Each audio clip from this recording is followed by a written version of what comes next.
Hello, everyone. My name's Nick Tram, and today I'm going to be discussing the effects that sports have on people's grades. Uh, Believe it or not, there's not many studies that's been conducted on this matter. I went through a lot of websites and sources, and the only one I found was from a Penn State student in 2015. Um, I don't know his name. I looked on that too. I can pull that up at the end as well. But here we go. Anyways, this is a table collected from that website discussing the GPA from students that were non-athletes and that were actually in sports and through the off season throughout sports. So when they were actually in football or basketball or whatever it may be that they were doing for their school, they average a mean of a 2.67 GPA. Um, that's not great, but it's decent and it's just above passing. So um, the thing is it actually when they weren't participating in sports, their GPA was lower. As you can see here, is a 2.12 GPA, and this is one of the things that didn't make too much sense to me when I read about it. So why it's like that, no one really knows. But the author, the Penn State student, made a reference that possibly they were more focused throughout the season. Throughout the off season, everybody knows that there's a lot of times that you're not really engaged in different things and you're kind of relaxing and you don't take a lot of things serious. So that's a good possibility of what how they could actually affect these. So do they have an effect on grades? This the study shows that they do, and they actually have a more positive effect when they're actually in sports and when they're not in them.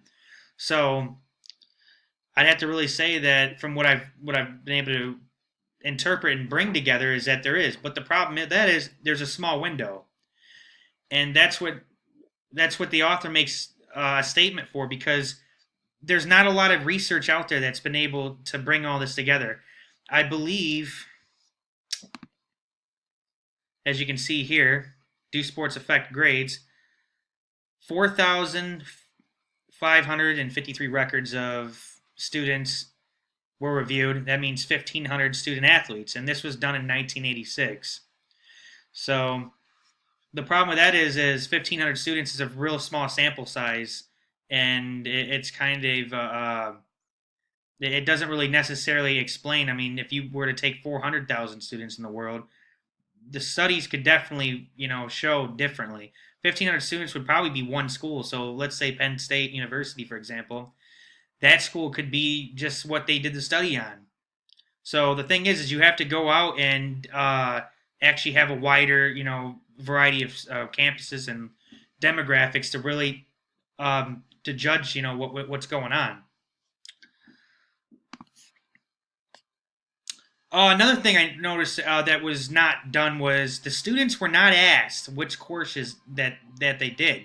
So let's say everybody had, for example, PE, biology, and psychology. Well, not every student was asked if those were the three courses they took. So one student could have took something that was much more difficult than the other one. So that right there, the evidence there is just not there to really make a real good solid concrete guess on if they actually affect them or not. From what I see here, they do have somewhat of effect, but not by much. It seems like they have more of a positive influence than a negative approach. So that's basically what was gathered here. If there's a bigger range, like an extremely large pool that they were to interview and ask what classes they took, then they could have a little bit more detailed approach to being able to discuss with us. Well, yes, they do have a positive impact, or no, it's a negative, or it just doesn't do anything at all. And that's one of the things that I found extremely interesting about this. I would like to give credit to the Penn State student that's out there. It does not say who it is, but I will basically give credit to Penn State University. And this right here is my source, and I'm signing off. Thanks for listening, everybody.